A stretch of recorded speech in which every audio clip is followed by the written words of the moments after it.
नमस्कार, Asian express देख रहे हैं आप। मैं हूं आपके साथ पद्मा कुलदीप। तो चलिए बुलेटिन की शुरुआत करते हैं फटाफट अंदाज में।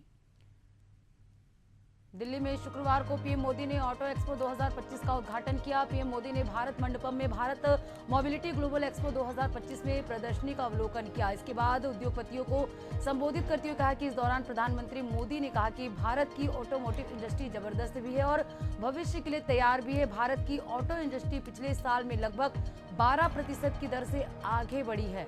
इतनी कई देशों की आबादी नहीं है। केंद्रीय रक्षा मंत्री राजनाथ सिंह प्रयागराज पहुंचे, जहां उन्होंने अफसरों और अधिकारियों से मुलाकात की। इस दौरान राजनाथ सिंह के साथ भारतीय जनता पार्टी के राष्ट्रीय प्रवक्ता डॉक्टर सुधांशु त्रिवेदी और पार्टी के अन्य नेता भी मौजूद रहे। वहीं रक्षा मंत्री राजनाथ सिंह ने प्रयागराज के त्रिवेणी संगम पर आयोजित महाकुंभ में आस्था की डुबकी लगाई।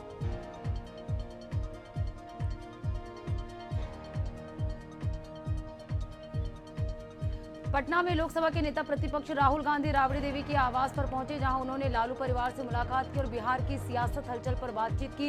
इस दौरान लालू परिवार ने कांग्रेस नेता राहुल गांधी को सम्मानित किया। छत्तीसगढ़ के विधानसभा अध्यक्ष डॉक्टर रमन सिंह ने की केंद्रीय गृह मंत्री से मुलाकात। इस दौरान उन्होंने गृह मंत्री से प्रदेश के राजनीतिक हालातों पर बातचीत की और प्रदेश के विकास पर भी चर्चा की। झारखंड के जमशेदपुर में बिष्टु पर स्थित 102 वर्ष पुराने कांग्रेस कार्यालय का जीर्णोद्धार होने के बाद उसका उद्घाटन किया गया। झारखंड कांग्रेस के प्रदेश अध्यक्ष केशव महतो कमलेश ने विधिवत रूप से कांग्रेस कार्यालय का उद्घाटन किया।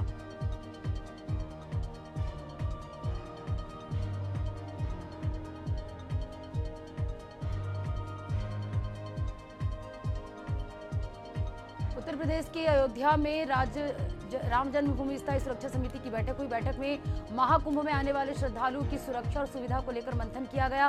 साथ ही भीड़ को किस तरह नियंत्रित किया जाए, इस पर भी चर्चा की गई। बैठक के बाद रामलला के दर्शन मार्ग और यात्रियों की लाइन का निरीक्षण भी किया गया।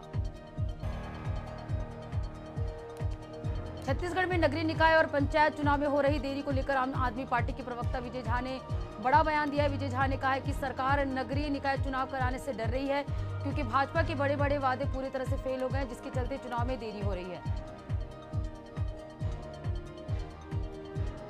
बॉलीवुड अभिनेता सैफ अली खान पर हमले के मामले में मुंबई पुलिस ने रविवार सुबह मुख्य आरोपी को पकड़ लिया। पुलिस ने मोहम्मद अलियान उर्फ विजय को ठाणे से गिरफ्तार किया है। उसने ही 16 जनवरी की रात सैफ पर उनके घर में घुसकर हमला किया था। पुलिस के सामने उसने अपना अपराध कबूल किया। पुलिस ने उसे ठाणे के लेबर कैंप इलाके में गिरफ्तार किया। पुलिस अब उसे बांद्रा लाकर पूछताछ कर रही है। राजधानी पटना में राहुल गांधी और तेजस्वी यादव की मुलाकात की तस्वीरें सामने आई। एक दिवसीय दौरे पर पटना पहुंचे राहुल गांधी मौर्य होटल पहुंचे, जहां राष्ट्रीय जनता दल की कार्यकारिणी बैठक में शामिल होने के लिए तेजस्वी यादव पहले से मौजूद थे। यहां दोनों नेताओं की मुलाकात हुई और एक दूसरे का हालचाल पूछा। बताया जा रहा है कि राहुल तेजस्वी की ये मुलाकात अनौपचारिक थी। उसके बाद दोनों नेता अपने अपने कार्यक्रम के लिए रवाना हो गए। छत्तीसगढ़ की राजधानी रायपुर के तूता धरना स्थल में बीएड डिग्रीधारी सहायक शिक्षकों का प्रदर्शन जारी। इस बीच शनिवार को सहायक शिक्षकों ने मंत्री ओपी चौधरी के बंगले का घेराव किया, जिसके बाद पुलिस बल ने प्रदर्शनकारियों को बस में बैठाकर वापस तूता धरना स्थल छोड़ दिया। लेकिन सहायक शिक्षिकाओं ने मांगे पूरी न होने पर बस से उतरने से इनकार कर दिया।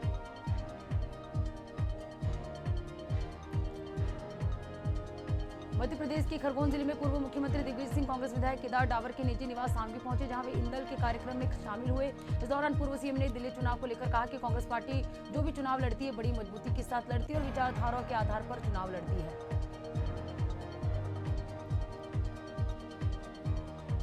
छत्तीसगढ़ में सरगुजा संभाग के एग्रीकल्चर एवं उद्यानिकी के छात्रों ने वित्त मंत्री ओपी चौधरी के सामने जोरदार प्रदर्शन किया।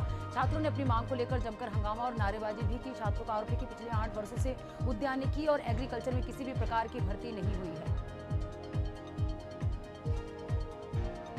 बालोद जिले के कन्नेवाड़ा में 3 दिवसीय राज्य स्तरीय महिला हॉकी प्रतियोगिता का आयोजन किया गया। ये आयोजन साबरी स्पोर्ट्स क्लब और जिला हॉकी संघ ने किया।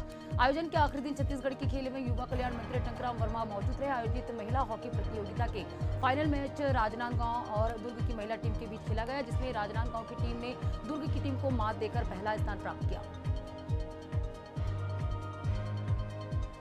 छत्तीसगढ़ के वन मंत्री केदार कश्यप राजनांदगांव दौरे पर पहुंचे और स्वामित्व योजना की शुरुआत वर्चुअल माध्यम से की गई। इस दौरान प्रधानमंत्री ने स्वामित्व योजना के तहत देश भर के 50,000 से अधिक गांव में 65 लाख प्रॉपर्टी कार्ड का वितरण किया। कार्यक्रम के बाद केदार कश्यप ने कहा कि प्रधानमंत्री की दूरदर्शी योजनाओं में एक स्वामित्व योजना है जो कि लोगों को आर्थिक दृष्टि से मजबूत करने में कारगर होगी। उन्होंने आगे कहा कि जिले के 80,000 से अधिक हितग्राहियों को अभिलेख वितरण करने का लक्ष्य रखा गया। उत्तर प्रदेश के जनपद सिद्धार्थनगर में जिला खादी ग्रामोद्योग बोर्ड की ओर से 1 दिवसीय जागरूकता शिविर का आयोजन किया गया। कार्यक्रम में बतौर मुख्य अतिथि भाजपा विधायक और पूर्व कैबिनेट मंत्री जय प्रताप सिंह ने शिरकत की। इस दौरान पूर्व मंत्री ने समूह की महिलाओं को आत्मनिर्भर बनाने व रोजगार को लेकर जागरूक किया। उत्तर प्रदेश के वाराणसी में प्रधानमंत्री स्वामित्व योजना के तहत 3,872 लोगों को घरौनी प्रमाण पत्र का वितरण किया गया। इसका शुभारंभ प्रधानमंत्री नरेंद्र मोदी ने दिल्ली से वीडियो कॉन्फ्रेंसिंग के जरिए किया। इस अवसर पर कमिश्नरी सभागार में प्रदेश सरकार के जल शक्ति मंत्री स्वतंत्र देव सिंह और राज्य मंत्री स्वतंत्र प्रभार रविंद्र जायसवाल सहित 300 लाभार्थी भी उपस्थित रहे। मध्य प्रदेश के राजगढ़ जिला मुख्यालय में स्वामित्व योजना के तहत प्रॉपर्टी कार्ड का वितरण किया गया। कार्यक्रम में जिले के प्रभारी और सूक्ष्म लघु उद्योग मंत्री चैतन्य कश्यप के साथ राजगढ़ विधायक अमर सिंह यादव, खिलचड़ी पूर्व विधायक हजारी लाल दांगी सहित भाजपा पार्टी के पदाधिकारी और प्रशासनिक अधिकारी मौजूद रहे। इस दौरान प्रभारी मंत्री ने जिले के 60,000 से अधिक हितग्राहियों को लाभान्वित किया। उत्तर प्रदेश के रायबरेली में स्वामित्व योजना के तहत 477 गांव में घरौनियों का वितरण किया गया। राज्य मंत्री स्वतंत्र प्रभार दिनेश सिंह ने लाभार्थियों को घरौनियों का वितरण किया। कार्यक्रम में डीएम, एसडीएम समेत प्रशासनिक अधिकारी भी मौजूद रहे। पृथ्वीपुर नगर में स्वर्गीय अमर विजेंद्र सिंह राठौर अखिल भारतीय राष्ट्रीय वॉलीबॉल टूर्नामेंट के 44वें आयोजन का शुभारंभ हुआ। इस आयोजन में जबलपुर के विधायक लखन घनघोरिया, निवाड़ी जिला पंचायत अध्यक्ष सरोज राय और पृथ्वीपुर विधायक नितेंद्र सिंह राठौर मौजूद रहे। टूर्नामेंट के शुभारंभ के पहले स्वर्गीय अमर सिंह और स्वर्गीय विजेंद्र सिंह के फोटो पर पुष्पांजलि अर्पित की गई, जिसके बाद टूर्नामेंट का शुभारंभ किया गया। मुरादाबाद के बुद्धि विहार में मुख्यमंत्री सामूहिक विवाह समारोह का आयोजन किया गया, जहां रीति रिवाज के अनुसार 812 जोड़ों का सामूहिक विवाह समारोह संपन्न हुआ। इस अवसर पर व्यावसायिक शिक्षा और कौशल विकास मंत्री कपिल देव अग्रवाल ने कहा कि मुख्यमंत्री ने निर्धन परिवार की बेटियों की शादी करवाकर उनका घर संजोने का कार्य किया है। हिमाचल के राज्यपाल श्री प्रताप शुक्ला आज उत्तर प्रदेश की जनपद अयोध्या पहुंचे। इस दौरान उन्होंने रामलला और हनुमानगढ़ी का दर्शन पूजन किया। दर्शन करने के बाद उन्होंने कहा कि सबकी इच्छा होती है अयोध्या आने की। मैं भी अयोध्या आता रहता हूं। भगवान राम इस राष्ट्र की संस्कृत धारा के नायक है। ये राष्ट्र हमेशा आगे बढ़ता रहे, यही बजरंगबली से भी कामना की है। झारखंड के धनबाद जिले में शांति बहाली को लेकर एसएसपी एचपी जनार्दन के नेतृत्व में मधुबन थाने के कई इलाकों में फ्लैग मार्च निकाला गया। इस दौरान धनबाद ग्रामीण एसपी कपिल चौधरी सहित सैकड़ों पुलिसकर्मी मौजूद थे। बता दें कि बीते 9 जनवरी को धर्माबांध ओपी क्षेत्र के हिलटॉप में हिंसक झड़प और मधुबन थाना क्षेत्र के खरकरी में एसडीपीओ पर हमला हुआ था, जिसके बाद पुलिस एक्शन मोड में आ गई है।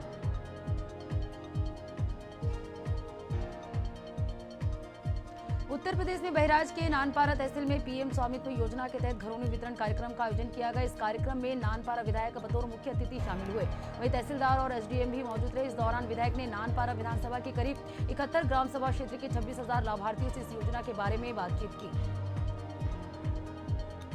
छत्तीसगढ़ के कांकेर जिले में नक्सल उन्मूलन अभियान चलाया जा रहा है। इसी कड़ी में बीएसएफ कैंप मंडा गांव के सामने कार्रवाई के दौरान 3 नक्सल सहयोगियों व सप्लायर को गिरफ्तार किया गया। आरोपी के कब्जे से वॉकी टॉक, डेटोनेटर और अन्य नक्सली सामग्री बरामद की गई। आरोपी के खिलाफ थाना बड़गांव में अपराध कायम कर विवेचना में लिया गया। रीवा से चलने वाली रेवांचल एक्सप्रेस में शुक्रवार रात को 2 यात्रियों के बीच जमकर लात घूंसे चले। यात्रियों ने बताया कि दोनों बिना टिकट लिए ट्रेन के S6 कोच में घुस गए। दोनों जाकर एक महिला की सीट में बैठ गए। इसके बाद वह आपस में ही लड़ने लगे। इस दौरान एक व्यक्ति ने दूसरे की जूते से पिटाई कर दी। इसका एक वीडियो भी सामने आया, जिसके बाद रेलवे की किरकिरी शुरू हो गई है। रेलवे प्रशासन अपनी गलती छिपाने के लिए पूरे मामले में जाँच की बात कह रही है। फिलहाल एक युवक की पहचान हो गई है। उत्तर प्रदेश में कानपुर के पान मसाला और लोहा कारोबारियों ने स्टेट जीएसटी विभाग की कार्रवाई का विरोध जताया। कारोबारियों ने शहर के घंटाघर चौराहे स्थित भारत माता प्रतिमा के समक्ष प्रदर्शन करते हुए पीएम मोदी और सीएम योगी के नाम जिलाधिकारी को ज्ञापन सौंपा है। कारोबारियों ने स्टेट जीएसटी के अधिकारियों के उत्पीड़न से निजात दिलाने की गुहार लगाई है। बिलासपुर हाईकोर्ट ने मृतक सहायक उप निरीक्षक की अनिवार्य सेवानिवृत्ति मामले में याचिकाकर्ता के पक्ष में बड़ा फैसला सुनाया। कोर्ट ने याचिकाकर्ता के पिता के खिलाफ जारी अनिवार्य सेवानिवृत्ति का आदेश निरस्त कर दिया था और याचिकाकर्ता को विधिक वारिस अनुकंपा नियुक्ति और अन्य आर्थिक लाभ प्राप्त करने का हकदार माना है। बता दें कि मामले में मृतक के बेटे ने रिट याचिका दायर कर छत्तीसगढ़ शासन के फैसले को चुनौती दी थी। झारखंड में धनबाद एक्साइज विभाग ने बड़ी कार्रवाई की है। एक्साइज विभाग ने राजगंज थाना क्षेत्र के धावा चिता बोलाई टर्न में निकला शराब मिनी फैक्ट्री का भांडाफोड़ किया। टीम ने मौके से 215 पेटी अंग्रेजी नकली शराब, रैपर, खाली बोतल, स्टिकर और भारी मात्रा में स्प्रिट सहित अन्य सामग्री को जब्त कर लिया है।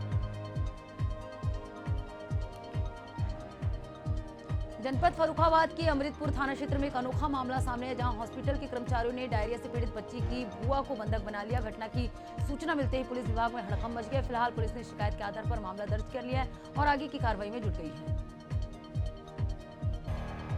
मध्य प्रदेश में आगर मालवा जिले से फूड पॉइजनिंग का मामला सामने है। यहाँ नलखेड़ा तहसील के ग्राम लसूड़िया केलवा में चाय पीने के बाद 5 लोगों की तबीयत बिगड़ गई। जानकारी के अनुसार पीड़ितों ने सुबह चाय पी थी, जिसके बाद उन्हें उल्टी, दस्त और पेट दर्द जैसे लक्षण दिखाई देने लगे। इसके बाद सभी लोगों को जिला अस्पताल में भर्ती कराया गया। उत्तर प्रदेश के प्रयागराज के संगम तट पर विशेष धार्मिक अनुष्ठान का आयोजन किया गया, जिसमें 1000 नागा साधुओं को दीक्षा दिलाई गई। ये आयोजन पूरे धार्मिक श्रद्धा और उत्साह के साथ संपन्न हुआ। इस मौके पर कई प्रमुख संत, महात्मा और श्रद्धालु मौजूद रहे। वहीं दीक्षा समारोह के दौरान साधुओं ने कठोर तपस्या और साधना की विधियों को अपनाने की प्रतिज्ञा ली। इस अनुष्ठान के माध्यम से साधु को नई जिम्मेदारी और आध्यात्मिक मार्गदर्शन के लिए तैयार किया गया। उत्तर प्रदेश में श्रद्धा, आस्था और भक्ति के महाकुंभ क्षेत्र के सेक्टर 7 को मटके वाले चौराहे के रूप में नई पहचान मिल रही है। ये नाम किसी संस्था ने नहीं, बल्कि सेक्टर 7 में आने वाले श्रद्धालुओं ने जल जीवन मिशन के स्वच्छ सुजल गांव में बने विशालकाय मटके की कलाकृति को देख कर दिया है। स्वच्छ सुजल गांव के मुख्य द्वार पर बना विशालकाय मटका यहां आने वाले तीर्थ यात्रियों के लिए आकर्षण का केंद्र बना हुआ है। रायपुर पुलिस इन दिनों एक्शन मोड पर है, जहां टिकरापारा थाना पुलिस ने 3 बदमाशों का जुलूस निकाला है। जानकारी के मुताबिक आरोपी युवक चाकूबाजी, मारपीट, गुंडागर्दी जैसे कई मामले में मौजूद थे। वहीं सभी बदमाश बस स्टैंड में भी आतंक मचाते थे। कुछ दिन पहले इन लोगों ने ऑटो चालक से मारपीट भी की थी। मामला टिकरापारा थाना क्षेत्र का है। शाजापुर में यातायात पुलिस ने रोको टोको अभियान चलाया। इस अभियान के तहत यातायात पुलिस ने स्थानीय ट्रैफिक पॉइंट पर वाहन चालकों को नियमों का पालन करने के लिए जागरूक किया और चालानी कार्रवाई भी की। विभाग ने मुख्य रूप से 2 व्हीलर वाहनों की डिजिटल नंबर प्लेट की जांच की और उन वाहन चालकों के खिलाफ चालानी कार्रवाई की गई है। मध्य प्रदेश लोक सेवा आयोग ने राज्य सेवा परीक्षा की चयन सूची जारी कर दी। आयोग ने 394 अभ्यर्थी की सूची जारी की है। पहले स्थान पर 902.75 अंक प्राप्त कर देवास निवासी दीपिका पाटीदार रही, जिसने स्नातक करने के बाद पीएससी की तैयारी भी इंदौर में रहकर की। दीपिका के बाद दूसरा स्थान आदित्य नारायण तिवारी 897.50 और तीसरा स्थान सुरभि जैन 893 का रहा। इसके बाद महिमा चौधरी, धन प्रकाश मिश्रा, शानू चौधरी, स्वाति सिंह, उमेश अवस्थी, कविता देवी यादव और प्रत्युष श्रीवास्तव का चयन हुआ है। रायपुर में हरिकृष्णा ग्रुप के किसना डायमंड और पंजाब ज्वेलर्स की ओर से अपने ग्राहकों के लिए लकी ड्रॉ का आयोजन किया गया। इस लकी ड्रॉ में विजेता को कार निकला, वहीं 2 विजेता को नकद राशि दी गई। किसान ज्वेलर्स के संचालक ने बताया कि पूरे देश भर के सभी ब्रांचों में 100 कार लकी ड्रॉ के माध्यम से निकाली गई और ग्राहकों को गिफ्ट दिया गया। और इसी के साथ बुलेटिन में फिलहाल इतना ही। ताजा अपडेट्स के लिए देखते रहिए एशियन न्यूज़। नमस्कार।